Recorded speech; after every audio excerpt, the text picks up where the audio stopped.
Hi, you're listening to It Happened to Me, a rare disease and medical challenges podcast. The mission of our podcast is to support you, our listeners, and to create community as you confront the toughest challenges in life.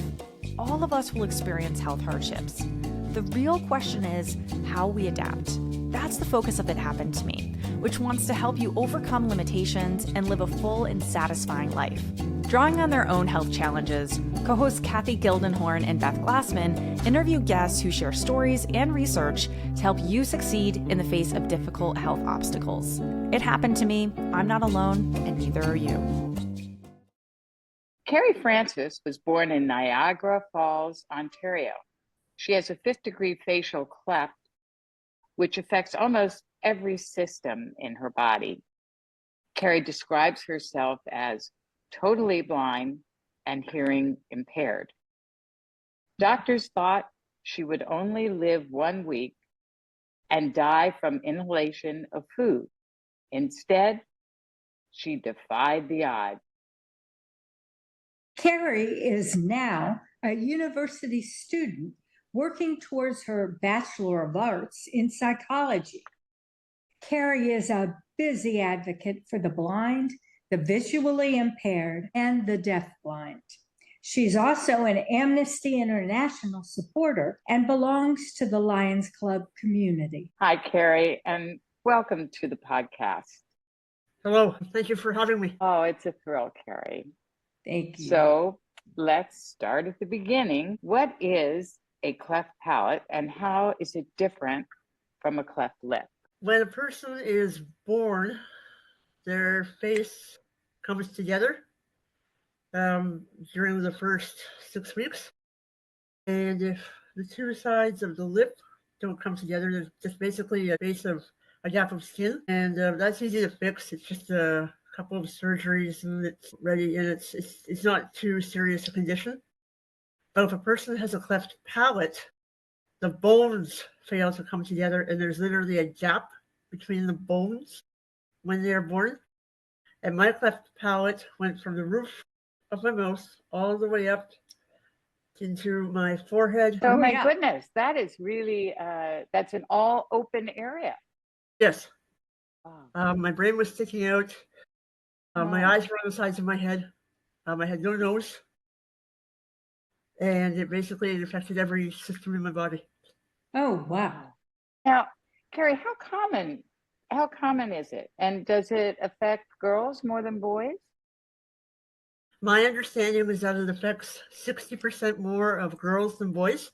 I see. And it's the cleft lip is one of the most common birth defects, I'm pretty sure. I see. And the cleft palate is more unusual. I believe that's also very common, but my type of cleft palate is extraordinarily rare. Because it's so severe. It was, yes. Yes, and the doctors have said that there will be a 1 in a million chance that I would meet somebody like myself. Wow. Now, can you describe the degrees of cleft palate between what you talk about as more common and your more rare type? Are there other degrees in between? There's a Tessier developed a system of the degrees of cleft palate. And my understanding is that there might be at least 30 types. And my understanding is that it can affect like just the bones or the teeth or the skin or the muscles. But that's about all I know about the subject. And is there anything at all predictable about it? Is there any genetic bent to it or any kind of just something where the family could be tested for a gene or something? As far as I know, no. I'm not sure about that. I don't really know that much about it. There are environmental factors which may contribute to it. Smoking, taking drugs, being exposed to German measles. Wow. But nothing that can be, you can't take a blood test and say, yep. And say, yes, you're going to. But were your parents aware of this cleft palate prior to your birth? Or was the cleft palate visible on an ultrasound? there any way? No, I was born in 1979, and basically the doctors knew I was a twin, but near the end, just before my birth, they could not find me because they thought I was hidden behind my sister. Yeah. Yes, but no, they were not aware that I had a cleft lip and palate. In fact, when the doctors were very upset when I was born, and apparently one of the doctors asked my mother if she had taken any drugs before I was born. Oh, What a terrible, that must have been a horrible hard moment for her. thing for her. Yeah, it was. Yes. It indicates some blameworthiness, and that must have been a devastating ask. What a terrible thing. So, Carrie, in listening to this, I'm going to make the assumption, because this was so severe, that you had some surgery in order to repair the cleft palate. So how did it work? You can describe it to someone like me that knows nothing about medicine. No problem. I don't remember many of the surgeries because many of them occurred when I was a baby. But my understanding is, I like to tell people that I was Humpty Dumpty, and the doctors had to put me back together again. And so basically, they took bone from my ribs and from skin from all over my body. Basically, they just reconstructed my face. They had to wire it together, and I was the first that doctors they couldn't do anything about it in Niagara Falls because that hospital didn't have the facilities. So my understanding is when I went to the hospital for sick children in Toronto, the doctors there did all the work, and all of what you see from about here down to here is has been made by the medical community. Isn't that miraculous? I had surgeries to correct that even into the teenage year, grade school and teenage years. Teenage years, it's so hard. Hey, how many do you think you had? 32. Oh my goodness, Carrie, and you say it so matter-of-factly. Yeah. Oh, I'm so sorry. I can find out later in the interview the face was not the only thing they had to correct. You'll find out later in the interviews. Well, all I can say, Carrie, is that I'm looking at you and you look beautiful. Thank you. And to our audience that is listening, trust me when I say that your doctors did a beautiful job. And thank you very much. Truly, they did. They did indeed. So did you have any speech issues and or hearing loss immediately due to the cleft palate or more long term? And was a speech therapist helpful if you did? They didn't have time to check on my speech because they had to keep me alive. When I was about 4 months, they discovered that I had a hole in my heart, a ventricle septal defect, and they had to repair that first. Blood was flowing through my body. And once they did that, they had to focus on repairing, getting my face back together. I also had what's called an encephalocele, which is part of I didn't have any bone in my forehead. So part of my brain was actually sticking out of my forehead. So they had to get that back together. And that was finished. Wow. I also had leaks in my brain, which they had to fix. I'm sorry, what in your brain? Leaks in my brain. Oh my gosh. Which they had to fix. They did that when I was about 19 months. And so, they didn't know, they were not focused on my speech at first. There were so many other issues they had to deal with before they could even consider something like that. Yeah. So then the first time that they discovered I had a speech problem was when I started speaking, and the surgeon said that there's a problem with my speech. I shouldn't be talking so poorly. And basically, we did try the speech therapist, but they didn't help. And basically, my mother helped me learn how to speak. Wow. Just by having me touch her mouth. And when I first went to school, my mother had to interpret for me because I wasn't understood. I see. And but gradually that has improved. And unless my nose is completely plugged, you probably are able to understand me. But you might be able to hear that there is still some issues with my feet, with my, it might have a nasal sound, or there might be issues with understanding what I'm saying. Right. Now, what Well, about I hearing can loss? understand you perfectly well, Carrie. Absolutely. I really can. Yay! Well, then switching gears, were your teeth impacted by the cleft palate? And did Yes, you they need were. to visit an orthodontist or a specialist or anything like that? I did. I had to visit many doctors. I had to pull 6 teeth. They had to, because my teeth were not where they were supposed to go, they had to pull multiple teeth, at least 6 of them. I had to wear I visited an orthodontist at the hospital for sick children, and I was put on braces for about, I'm going to say 3 years. I still have a permanent retainer on my bottom teeth.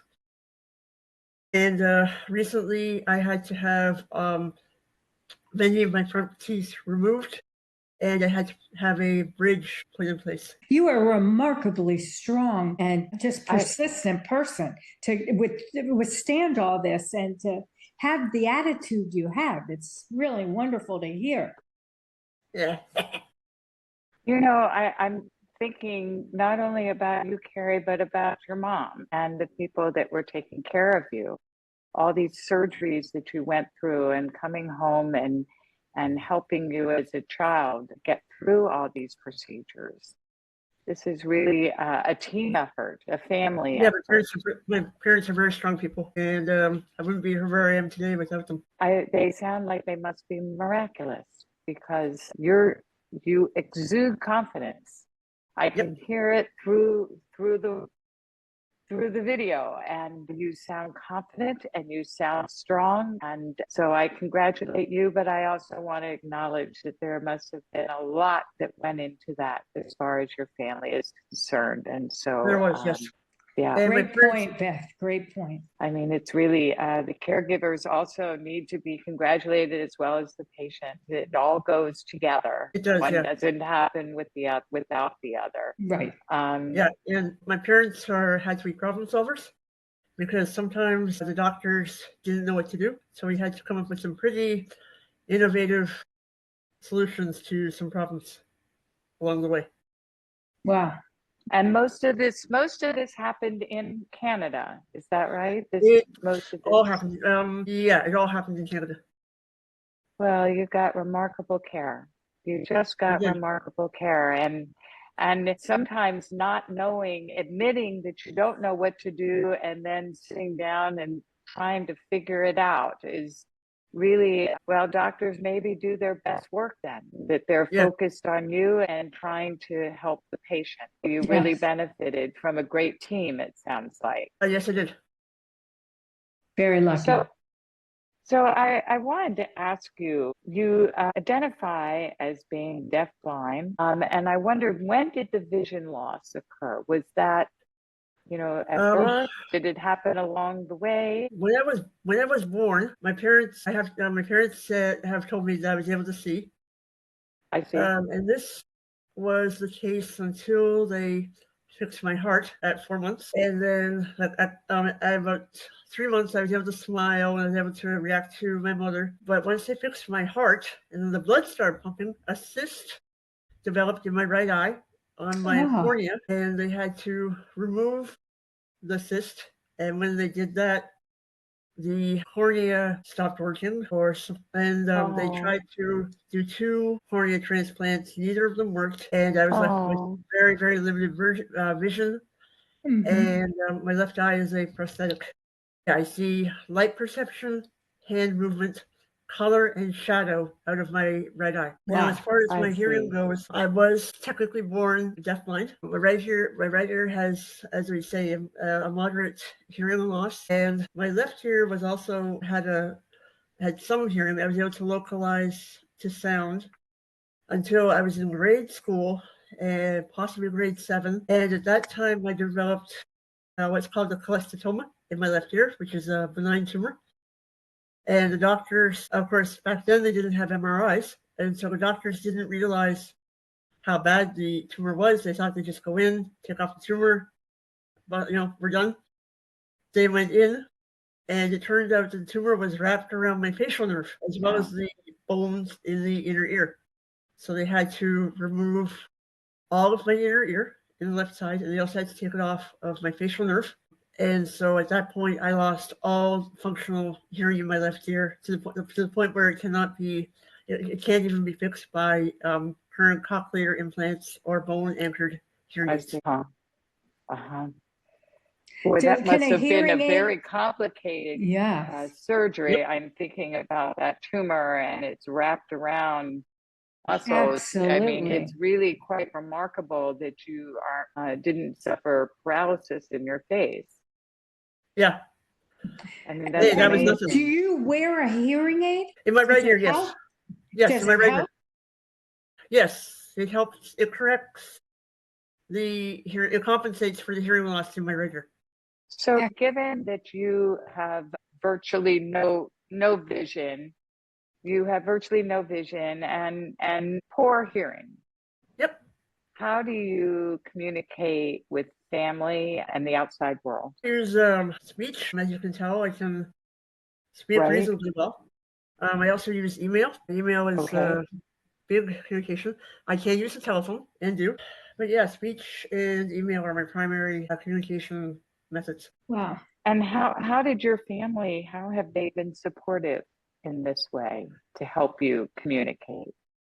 Well, during my childhood, unfortunately, because I required so much attention, it's kind of hindered friendships and everything else with my siblings. But now we've kind of, they're now very, very supportive. In fact, my sister lives 5 minutes away from me in Kitchener, and she has helped me immensely.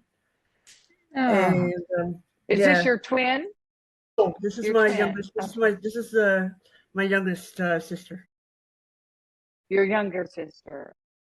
How many are there in your family? How many siblings? I have 3 siblings besides myself. One, my brother, is the oldest. He's in Petawawa.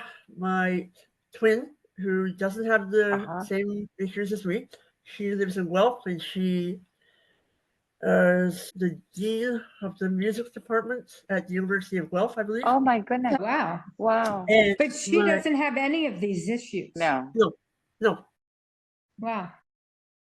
And they don't know why. And my younger sister, she, like I say, she was 5 minutes away, and she is at the University of Waterloo.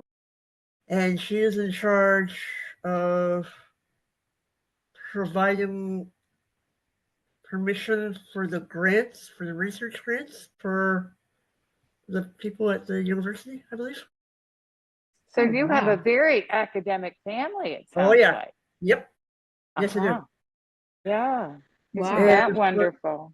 Well, that explains you going back to school for your bachelor's of the arts in psychology. Yeah, that's another story in and of itself. But we'll get to that in a few, but I want to ask something that I know our audience may be very interested in, particularly when it can be beyond your particular challenges, but into challenges in general. What are some misconceptions you come across about the deaf-blind community? And can you demystify a couple of those myths? Yeah, one of the challenges is that they think that I'm mentally, intellectually deficient because, one, because of my appearance, and two, because when I'm listening, I often don't have very much facial expression, and I'm also very still. This is not the case when I'm listening very carefully, and I have to stay still in order to focus. That's the biggest one.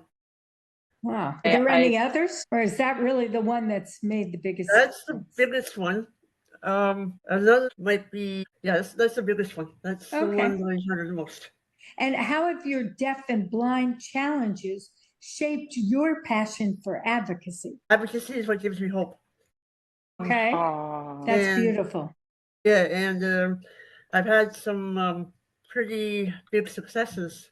I'd like to talk about 2 of them. Okay. When I'm in when I take a course in university, it takes me a year to do each course because mostly because of my brain, which I'll talk about later.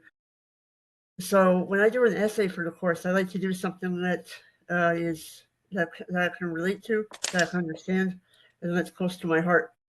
So for one of my courses, I think it's children in the media.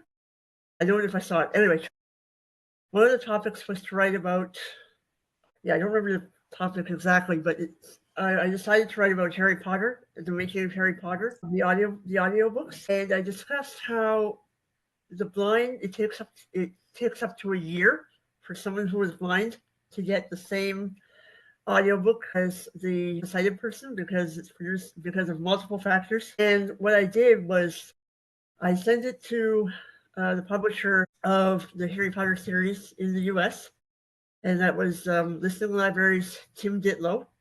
And he read it, and he said that he was shocked, he was surprised at how much time it took for the books to be published and received by the blind. He said he had no idea, and he assured me that would be fixed. And that's why Harry Potter and I think it was either Harry Potter and the Order of the Phoenix or Harry Potter and the Half-Blood Prince was received at the same time by the blind as the sighted people. Wow. That's great.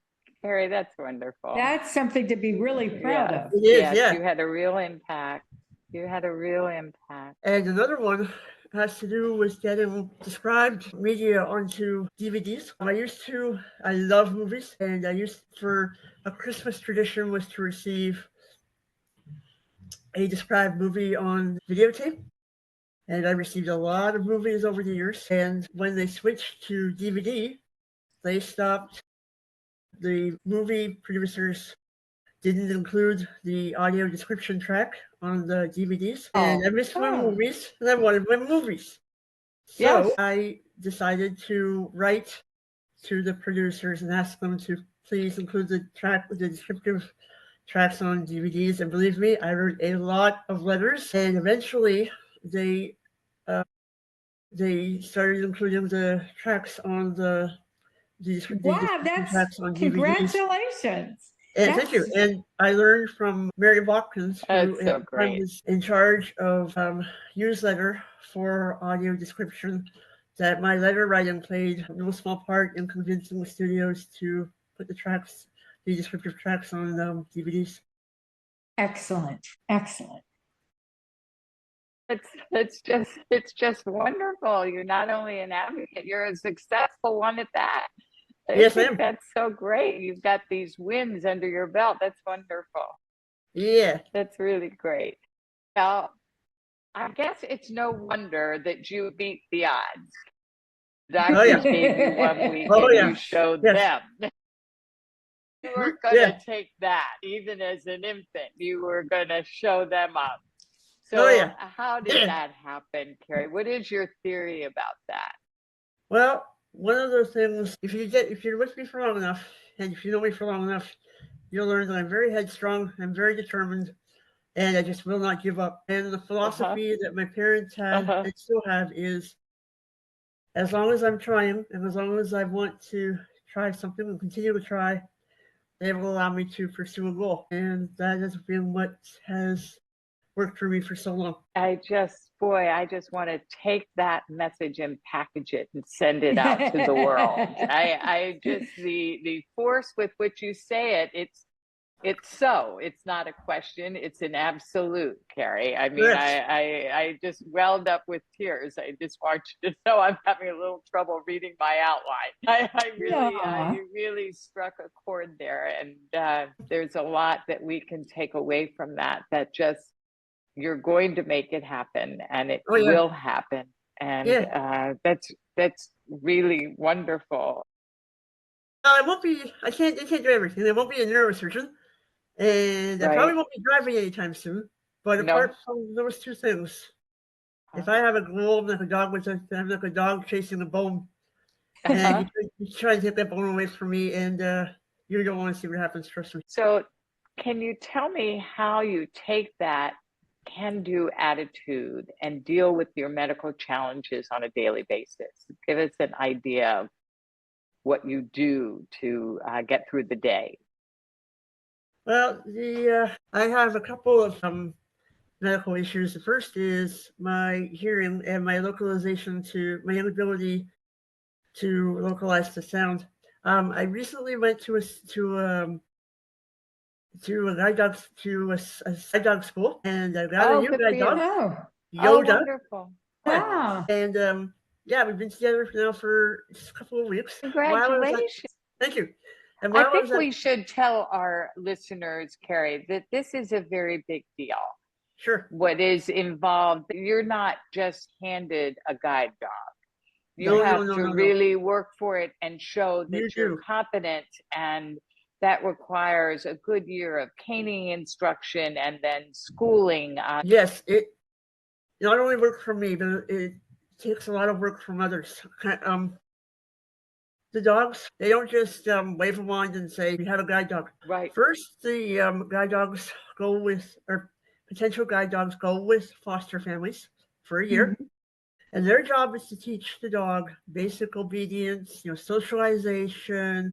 They have to make sure they get all the dog shots, vet visits to keep them healthy, expose them to many environments. And then we have to report back to the school, which is the Lions Foundation of Canada, by the way, in Oakville. And they have to, report back to the school and get everything checked out and make sure the dog's nice and healthy. And then assuming they pass all those tests, then they go to the guide dog school for specialized training. And they're trained in many commands for 6 months, how to take people upstairs, climb curbs, take them around obstacles, do traffic checks. These are very, very special dogs. So once they pass those tests, then they can be matched up to clients like myself. So in other words, these dogs are the best of the best. These are incredible. A lot of time and effort has gone into these dogs to make them eyes for people.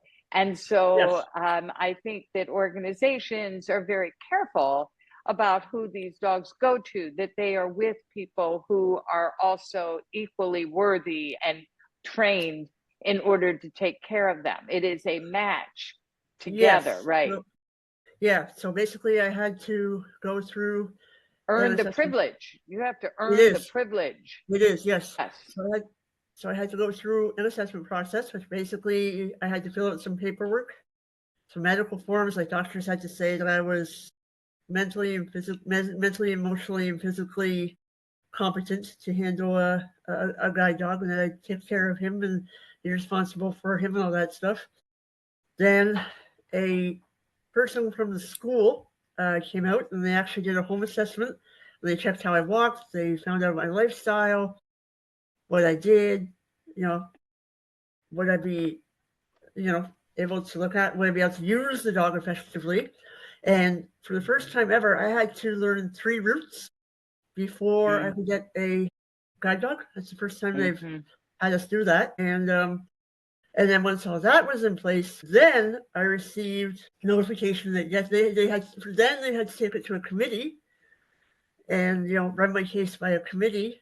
And I was accepted, and I went for my class to get a guide dog from November the 25th to December the 11th, and that was the process. Yeah. So yeah, then I had to spend a couple of weeks at the school, and they checked my walk. They checked, they found out my personality, my modes of transportation. And once all that was discovered, then they matched me up with Yoda. And Yoda is a yellow lab. He's about a year and a half old, and he is the smartest dog I've ever met. I am sure of that. You two are going to grow old together. And it's, as Beth said, very particular on the dog being just right and the person being just right. So it's a perfect fit. Yes. In fact, they make it very clear this is a trial. We're on trial. We have to meet certain standards. We must take care of our dogs, because if we don't, we could lose this privilege. I was at the school. A few of the other dogs were whining, and because I could not localize the sound, I did not know, was it Yoda who was whining or was it the other dogs? And it was a very big challenge. And when you're at the school, you're there alone. You don't have anyone to help you, correct? The instructors will help you. The instructors help us.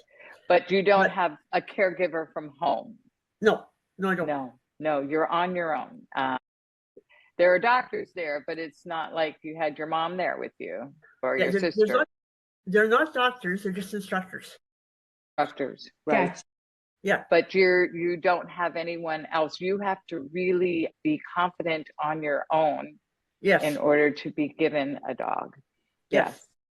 No, it's quite a triumph, and I congratulate you. It's Thank you very really much. wonderful. It's really wonderful. I wanted to ask you, so we're talking about how you manage your daily life. How about emotionally? I know you're tough as nails, but everybody has a down day.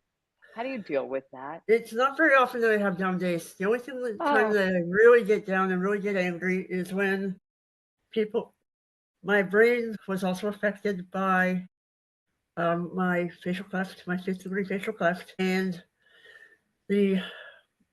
I'm going to say about a third.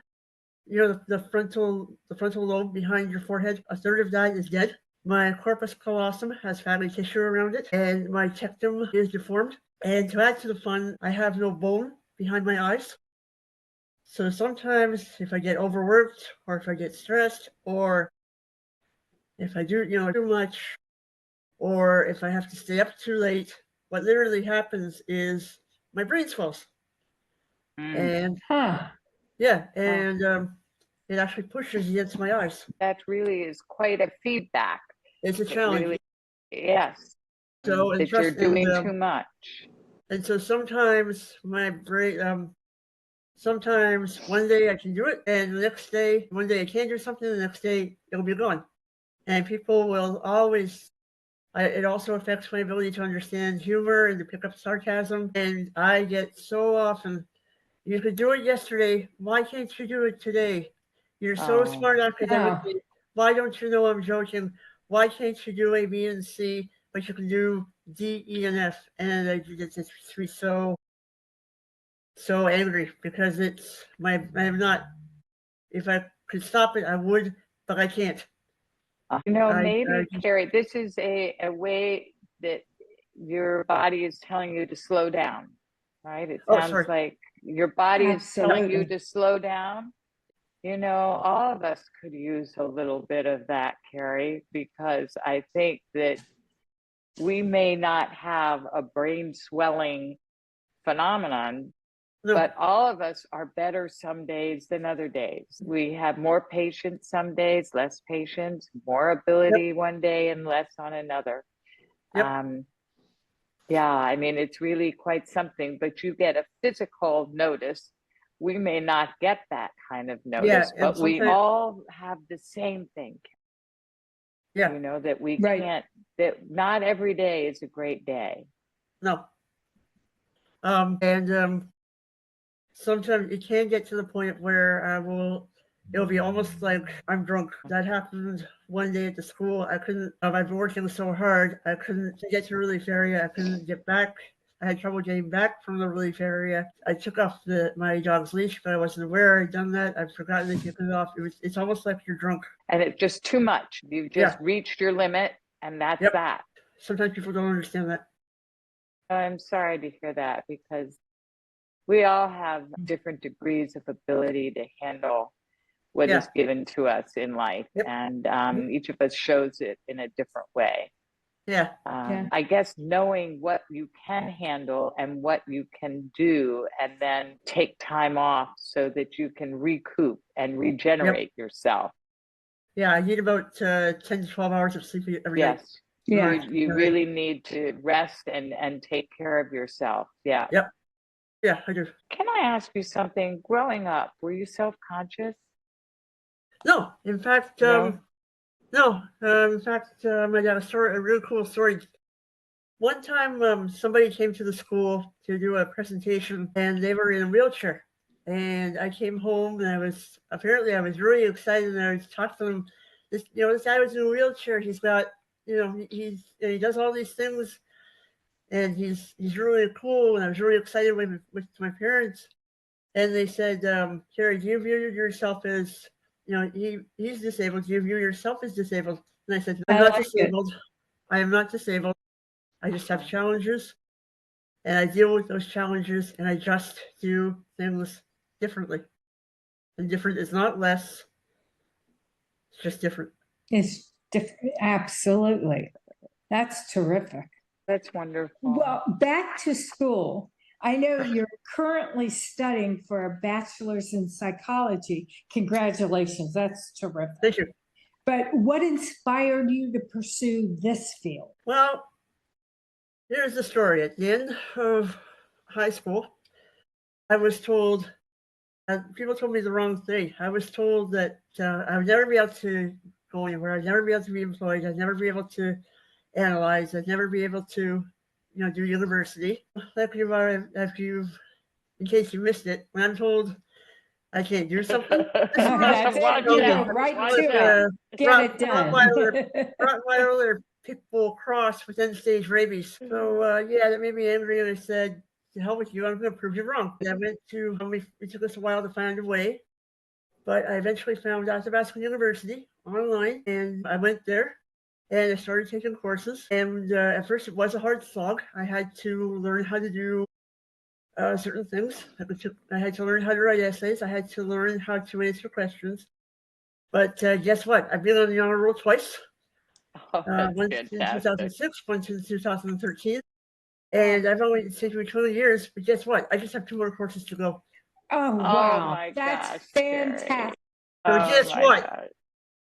You were wrong, bozos. Yes, it's exactly Again. right. Again. What has your university experience been like for you? And what advice would you offer to students with disabilities, even if you don't have one, but to students with disabilities pursuing higher education? If you have a dream, if you have a goal, don't worry about doing it in their time. Worry about doing it in your time. Because trust me, if you have a goal and if you got the courage, and if you know in your heart that you can do something, you'll be able to do it. You just have to find the supportive community and the supportive university and the right people and the right time, and go for it. Keep your eyes on the prize. Keep your eyes on the prize, and you will get there. That's fantastic advice. Wonderful. Wonderful. Okay, so Carrie, here's a softball question. What are your goals for the future? Well, you got that subtlety, right? You got that subtlety. You started laughing. Yeah, well, you get 5 sense of humor anyway. Well, one thing we haven't touched on that I'd like to touch on really quick is I've been working towards getting my grade 6 Royal Conservatory of Music exams in practical and theory. Oh, wow. And I'm very close. And my intention is to get those certifications. And yes, I will get there no matter how long it takes and how many teachers I need. So that's one of my goals. And I'm also working towards living alone. And to that end, I currently have my own room downstairs in the basement. How's it going? I'm sorry? How's it going? Very well. Is it? Do you feel confident and comfortable? And yeah, I'll get there. Excellent.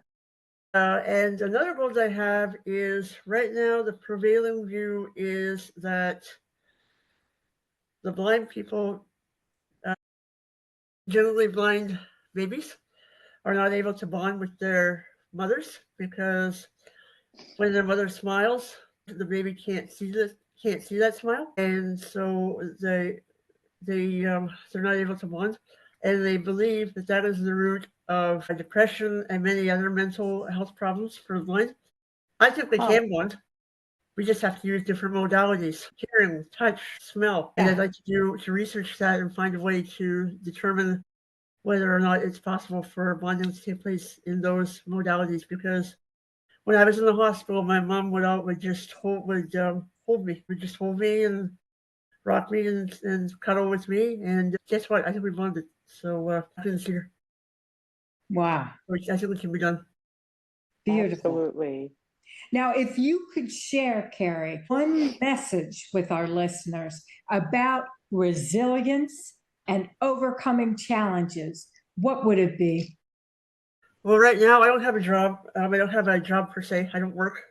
But you do a lot. Yeah, I do. I'm always persevering. I'm always trying, no matter what no matter what curveballs are thrown at me. I might get knocked down, but I get up again. I think there's a song in there somewhere by Chumbawamba.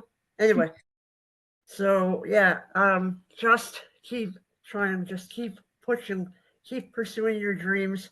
Do not give up, okay? Because my perseverance and my efforts, considering all that I've got going for me, that is an inspiration to those around me because they complain about the small things.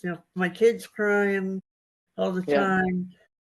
My house needs renovations. And I don't know how I'm going to do it. My job is such a headache. Do you have the challenges that I have? If not, I don't think you have too much to complain about. Wow. Keep trying, keep pushing, keep your eyes on the prize, know your dreams, and if it's in your heart, if it's in your soul, and if you really want it, you'll get there. Just find the people who can help you, find the people who love you, find the people who will support you, and go for it. And don't stop until you reach the finish line. A couple of things I forgot to mention is I also have, you asked me once about supports.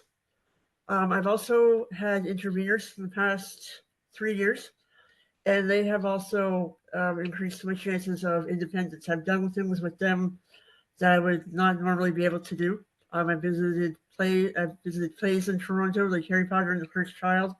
I've gone to museums. I've done zip lining. I've gone to Lake Show, which is a camp for the blind. Next here in Ontario. I've done. They've opened the world up to me.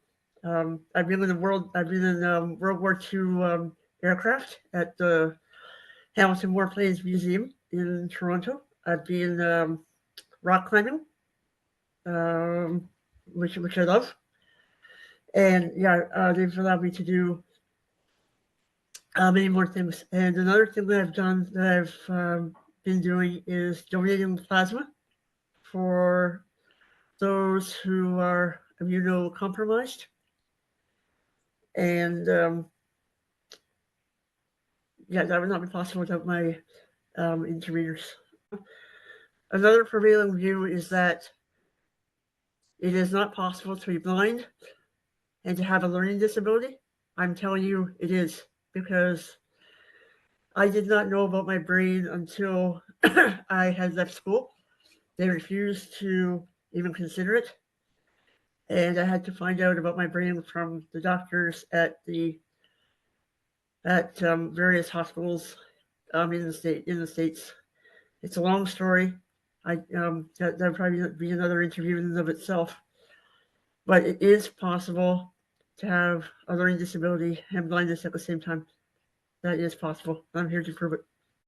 Well, on that beautiful advice, Really. Carrie, Oh. thank you for sharing your experiences and inspiring us and our audience. It's really been a pleasure having you on. It happened to me today, and we can't thank you enough.